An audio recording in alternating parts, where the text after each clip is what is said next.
बीतता दिन कभी स्याह रात में बदल जाता है, यूं ही कहते कहते तसव्वुर लफ्जों का सिमट जाता है, यूं ही बदल जाती है मंजिल, फासला तय करते करते खुश्क हो जाता है। चश्मे नम बेरुखी से यूं ही देखते हैं आईने में अपना अक्स, तो पूछ पड़ते हैं खुद से क्यों बदल जाती है फिजा पल भर में यूं ही।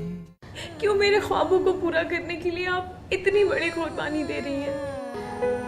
अगर मुझे अपनी जान भी देनी पड़ती ना तो मैं पीछे नहीं हटती। आपकी जोजा और उनके वालिदैन ये माने ना निकाल ले कि आपको बेगैरती की जिंदगी मंजूर है। अब हम अपने रुपयों के बलबूते पर उन्हें जब जहां चाहे पहुंचा देंगे।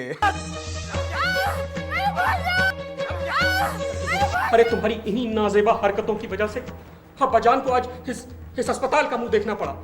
अगर तुम्हें चाहती हो कि हम खामोश रहें तो इस अस्पताल से खामोशी से बाहर चली जाओ। आप प्लीज रिसेप्शन में आ जाइए। अजी हमें खफा करके भी दफा नहीं हो रही कमबख्त मारी। आए अब क्या हमें मार के जाएगी। बाबूजान, मुझे माफ कर दीजिए बाबूजान। शर्मीन, इसमें तुम्हारी कोई खता नहीं है।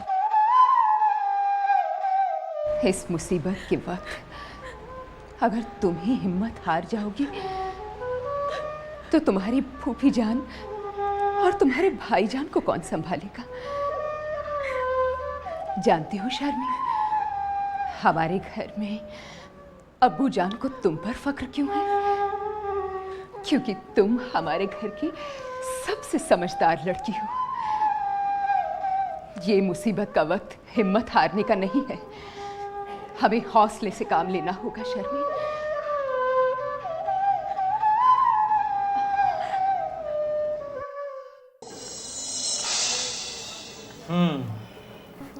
दूसरी बार दिल का दौरा पड़ा है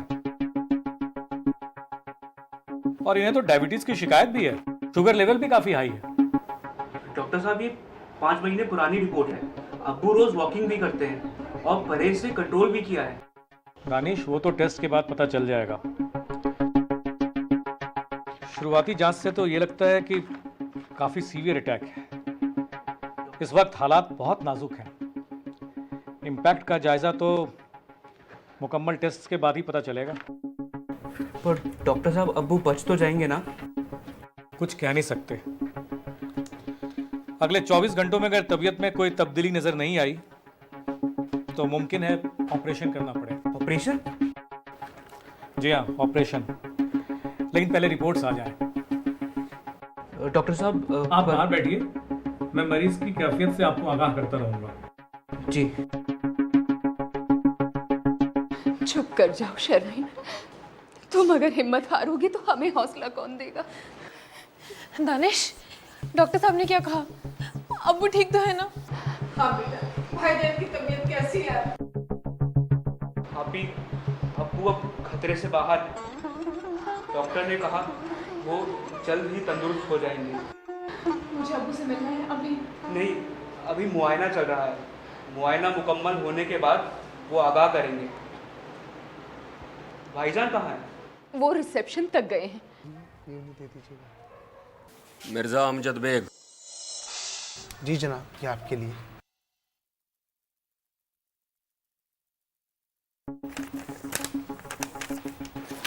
ये क्या है? ये आपका बिल है जनाब। क्या ये मेरा ख्याल है मरीज अभी ठीक से बिस्तर पे लेटा भी नहीं और तुम लोगों ने ये बिल बनाना शुरू कर दिया। कुछ दवाइयाँ मरीज को दी जा रही हैं। ठीक है, से अभी अपने पास रखो, शाम को ये आपको अभी जमा कराने पड़ेंगे और इसी के साथ 50,000 रुपये डिपॉजिट के लिए भी। 50,000 डिपॉजिट किस लिए? तुम्हें क्या लग रहा है कि हम ये मरीज का इलाज करा के यहाँ से भाग जाएंगे? भागने वाली बात नहीं है, ये यहाँ का दस्तूर है। एडमिट होने से पहले सभी को डिपॉजिट जमा कराना जरूरी है। सब में और हम में कुछ फर्क है मियाँ। आप जानते हैं कि आप किससे बात कर रहे हैं? हम नवाब हैं, मिर्जागंज के नवाब। हमारे सामने बात करने से पहले इंसान 10 बार सोचता है। और आपके जो मुंह में आ रहा है आप बके जा रहे हैं। देखिए जनाब, मैं इस अस्पताल का एक अदना सा मुलाजिम हूँ और एक मुलाजिम की हैसियत से आपसे बात कर रहा हूँ। गरीब हो या अमीर हो, यहाँ सभी के लिए एक ही शर्त है और ख़ास तौर पर दिल के मरीज़ के लिए खास हिदायत दी गई है, मरीज़ को हाथ तक ना लगाएं। आखिर दिल के मरीज़ का क्या भरोसा। तुम्हारी हिम्मत कैसे हुई हमारे अब्बा हुजूर के बारे में ऐसी बात करने की? अरे यहाँ हमारे अब्बा हुजूर जिंदगी और मौत से लड़ रहे हैं और तुम कह रहे हो कि क्या भरोसा। अरे मियाँ, मरीज के घर वालों के जज्बात की कुछ तो कदर करो या सिर्फ अपना ये कारोबार देख रहे हो। यहाँ लोग अब्बा जान की सेहत के लिए दुआएं मांग रहे हैं और तुम अब्बा जान के खिलाफ जो मुंह में आ रहा है बके जा रहे हो। मेरा कहने का मतलब ये नहीं था जनाब जो आप समझ रहे हैं। हमें मतलब मत समझाओ। तुम्हें यह मुलाजिम किसने रखा? तुम्हें इस अस्पताल में मुलाजिम किसने रखा? मानगल। अरे अमजद मियां, क्या बात है? अरे चाचा जान, ये गुस्ताख न जाने अब्बा हुजूर के बारे में क्या क्या बके जा रहा है। छोड़ो इसको। मैं इस बदजात को नौकरी से निकलवा दूंगा। छोड़ दो, चलो माफ कर दो इसको। अच्छा, मुझे ये बताओ कि आपके अब्बा हुजूर किस डॉक्टर का ज़रिए इलाज है? डॉक्टर सज्जन के ज़ेरे इलाज हैं अब्बा हुजूर। ओह, चलो ये अच्छी बात है कि वो उनके काबिल हाथों में है। मुझे लग रहा है हमें उसके साथ इसके बारे में गुफ्तगू करनी पड़ेगी। जी, आप बजा फरमाते हैं। चलो मेरे साथ। जी, आ जाओ।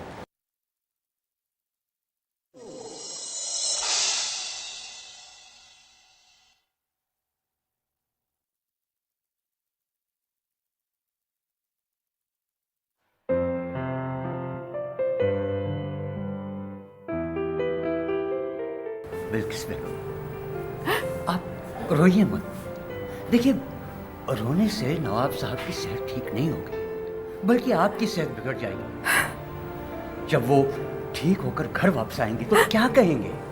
क्या हमने उनकी हमशरा का ख्याल नहीं रखा? मत रोइए आप। करीम मियां, डॉक्टर साहब का अभी तक कोई जवाब नहीं आया है। दिल में रह कर वसवसे पैदा हो रहे हैं। लाख कोशिश करने के बाद भी मैं अपने आंसुओं को नहीं रोक पा रही हूँ। आखिर मैं करूँ तो क्या करूँ? सब्र कीजिए बिल्किस बेगम, सब्र कीजिए। सब्र करने वालों के साथ अल्लाह ताला होता है और अगर आप चाहती हैं कि अल्लाह ताला हमारा साथ दे तो यकीनन हमें सब्र करना होगा। सब्र ही तो करके बैठी हूँ। बिल्किस बेगम, सब्र करने वालों की आंखें नम नहीं होती हैं और ना ही उन्हें कोई गम होता है, बल्कि उन्हें एक उम्मीद होती है। वो ऊपर अल्लाह ताला बैठा है ना, उस पर उम्मीद रखिए और फिर देखिए इंशाअल्लाह सब कुछ ठीक हो जाएगा। और शर्मिन बेटा, आप भी अपने जज्बातों पर काबू रखें और अपनी फुफी को दिलासा दीजिए। वो डॉक्टर साहब आ रहे हैं, मैं उनसे बात करता हूँ। डॉक्टर साहब, कैसी तबीयत अब अब्बा जान की? डॉक्टर साहब, कुछ तो कहिए। अब्दुल करीम साहब, नवाब साहब की तबीयत बिगड़ती जा रही है। तो आप लोग क्या कर रहे हैं? हम अपनी तरफ से पूरी कोशिश कर रहे हैं, लेकिन अगर अगले 24 घंटों के अंदर नवाब साहब की तबीयत में तब्दीली नहीं आई तो हमें डॉक्टर रंगलानी साहब से रब्ता कायम करना होगा। तो डॉक्टर रंगलानी साहब को बुला क्यों नहीं लेते? डॉक्टर रंगलानी साहब लखनऊ में रहते हैं और इस वक्त हम उनसे सिर्फ फोन के जरिए ही इस मामले में डिस्कस कर सकते हैं। डॉक्टर साहब, अब्बा हुजूर को किसी भी कीमत पे बचाना है, चाहे डॉक्टर को दिल्ली से ही क्यों ना बुलाना पड़े। अमजद साहब, अगर नवाब साहब की तबीयत नहीं संभली अगले 24 घंटों के अंदर, तो रंगलानी साहब को बुलाने के अलावा दूसरा कोई चारा नहीं है।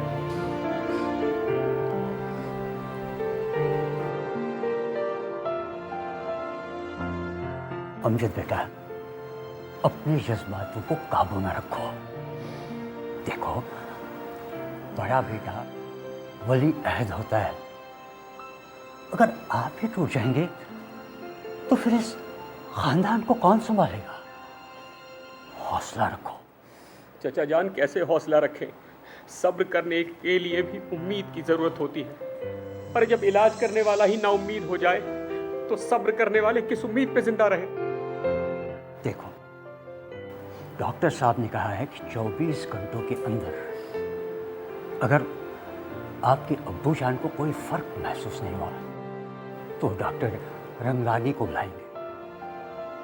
इंतजार तो हमें करना है, मगर एक काम कीजिएगा, इन औरतों को इस इंतजार से दूर रखिएगा। और आप एक काम कीजिए, इन औरतों को घर भेज दीजिए। दानिश, आप ऐसा करें कि इन सभी को घर ले जाएं। जी। बेटा, क्या कहा डॉक्टर साहब ने? भाईजान कह रहे हैं कि सबको घर चलने के लिए। अब्बू तो ठीक हो ही जाएंगे। पता नहीं ये डॉक्टर भी करते क्या? एक अदना सी बीमारी तो ठीक कर नहीं सकते, फिर ये पढ़ाई करते ही क्यों है डॉक्टरी की? बिल्किस बेगम, देखिए, डॉक्टर साहब ने कहा है नवाब साहब जल्दी सेहत याफ्ता हो जाएंगे। अब ऐसा कीजिए, आप दानिश के साथ घर चले जाएं। नहीं करीम भाई, हम भाईजान को छोड़कर कहीं नहीं जाएंगे। उन्होंने कभी मेरा साथ नहीं छोड़ा, तो अब जब उन पर वक्त पड़ा है तो मैं उन्हें छोड़कर चली जाऊं? हरगिज़ नहीं, हम कहीं नहीं जाएंगे। उनके ठीक होने तक मैं यहीं रहूंगी। देखिए, यहाँ इंतजार करने से कोई फायदा नहीं। आप एक काम कीजिए, घर जाइए, नमाज पढ़िए और अपने भाईजान के लिए दुआ मांगिए। हाँ, अब तो उसी का एक सहारा है। चल बेटा, ले चल मुझे। शर्मी, आप भी अपनी भाभी जान को लेकर घर जाइए। नहीं चचा, मैं अब्बू से मेरे बगैर नहीं जाऊंगी। जी हाँ, मैं भी शर्मीन के साथ यहीं रहूंगी। यहाँ रहने क्या करोगी? तुम्हारे यहाँ रहने से क्या फर्क पड़ जाएगा? घर जाओ। नहीं अमजद, रहने दो इसे शर्मीन के साथ यहीं पर।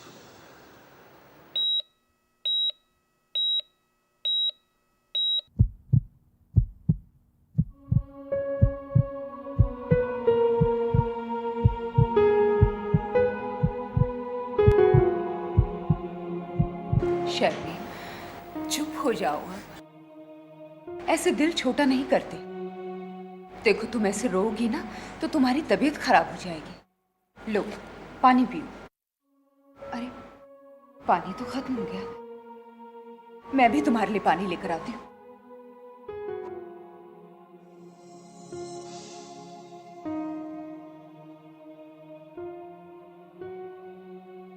जी अस्सलाम वालेकुम।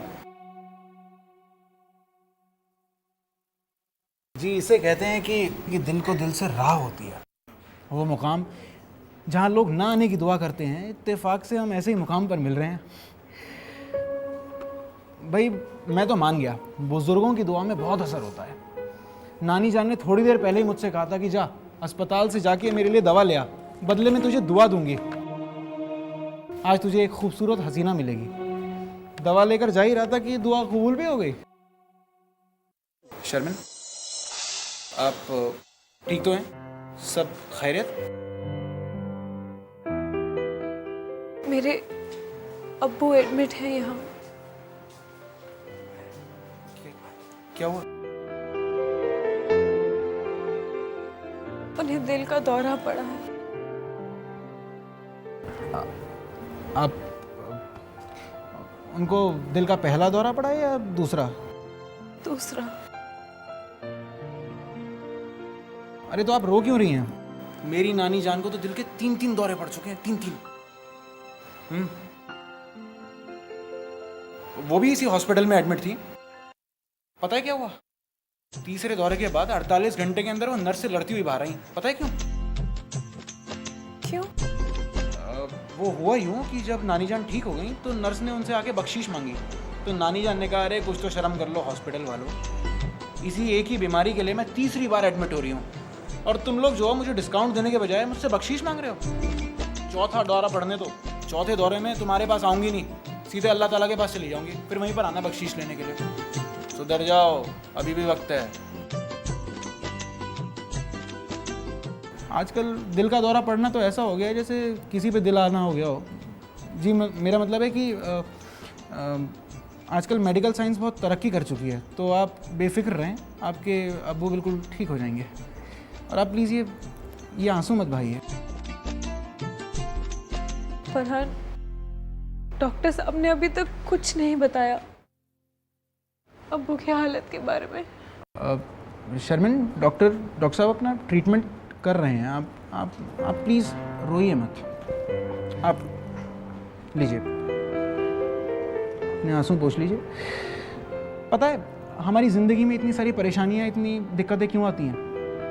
क्योंकि इंसान को जहाँ पर आंसू बहाने चाहिए वहाँ तो बहाता नहीं, और जहाँ नहीं बहाने चाहिए वहाँ पे बहाता है। आपने अगर यही आंसू खुदा की बारगाह में सजदा करते वक्त बहाया होता तो खुदा की दरियाए रहमत जोश भर देती और सब कुछ ठीक हो जाता। आप प्लीज़ रोइए मत। आप अपने इन आंसुओं को ज़ाया मत कीजिए। शर्मिन, ये बहुत बेशकीमती हैं। पता है मेरी नानी जान क्या कहती हैं?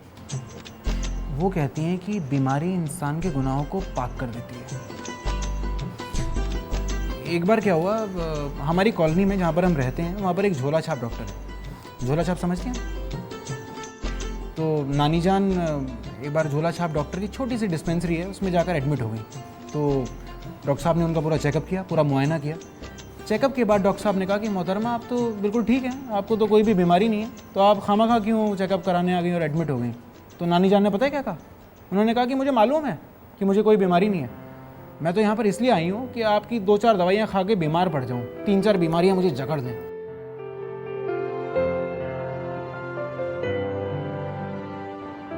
शर्मिन, अगर ये नाचीज़ आपके किसी भी काम आए तो उसे अपनी खुशनसीबी समझेगा। हमारे अब्बू कहते हैं बिला वजह किसी को तकलीफ नहीं देनी चाहिए। जी, ऐसे वक्त पे अगर अपने ही अपने कोई काम नहीं आएंगे तो बस याद कर लीजिएगा, बंदा खिदमत में हाजिर हो जाएगा।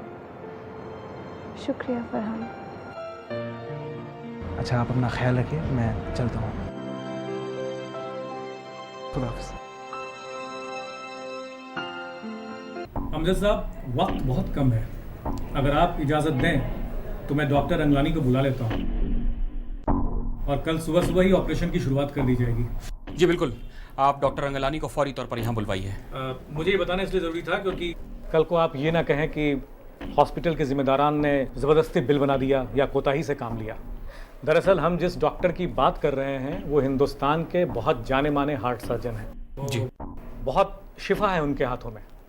उनका अपॉइंटमेंट भी बड़ी ही मुश्किल से मिलता है। चूँकि नवाब साहब के केस में हमें काफ़ी उजालत से काम लेना है, इसलिए वो फ़ौरन हाजिर हो जाएंगे। और एक बात और कहनी थी। जी बताइए। डॉक्टर रंगलानी की फ़ीस 3 लाख रुपए तक की है।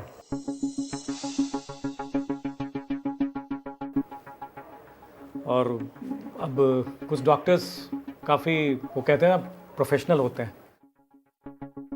क्या किया जा सकता है, अपना अपना मिजाज होता है। दरअसल डॉक्टर रंगलानी अपनी फीस लिए बगैर मरीज को हाथ तक नहीं लगाते, लेकिन डॉक्टर रंगलानी के आने से नवाब साहब की सेहतयाब होने की उम्मीद ज्यादा हो जाती है। ये मैं दावे के साथ कह सकता हूं। ऑपरेशन की कामयाबी के पूरे पूरे चांसेस हैं। आप पैसों की फिक्र मत करिए डॉक्टर साहब। आप डॉक्टर रंगलानी को किसी भी हालत में, किसी भी सूरत हाल में यहाँ बुलवाइए।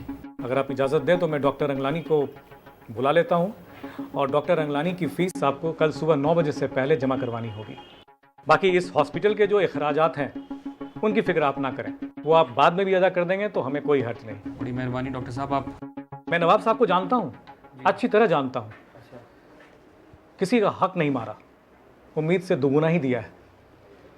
हाँ, एक बात और, डॉक्टर की फीस के अलावा आपको ऑपरेशन के काम के लिए कुछ ज़रूरी लवाजिमात और दवाओं का इंतज़ाम भी करना होगा।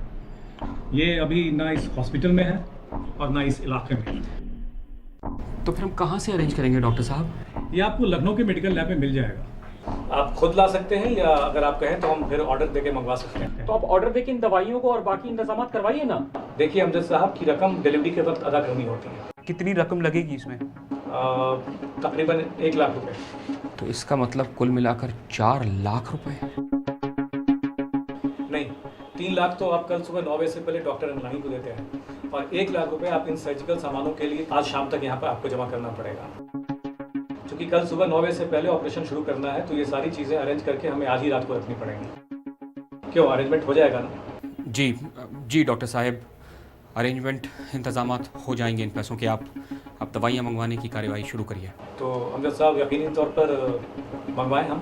जी बिल्कुल, आप आगे बढ़िए और दवाइयाँ मंगवाइए डॉक्टर साहब।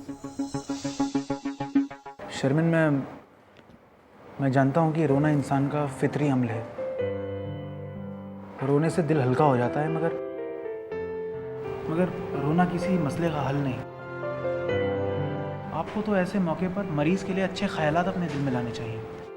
पता नहीं है आप टेलीपैथी पर यकीन करती हैं या नहीं, मगर हाँ, टेलीपैथी एक ऐसा अमल है जिसके ज़रिए इंसान घर बैठे अपने दूर दराज के मनाजिर को देख सकता है और इसी तरीके से वो भी आपको देख सकते हैं।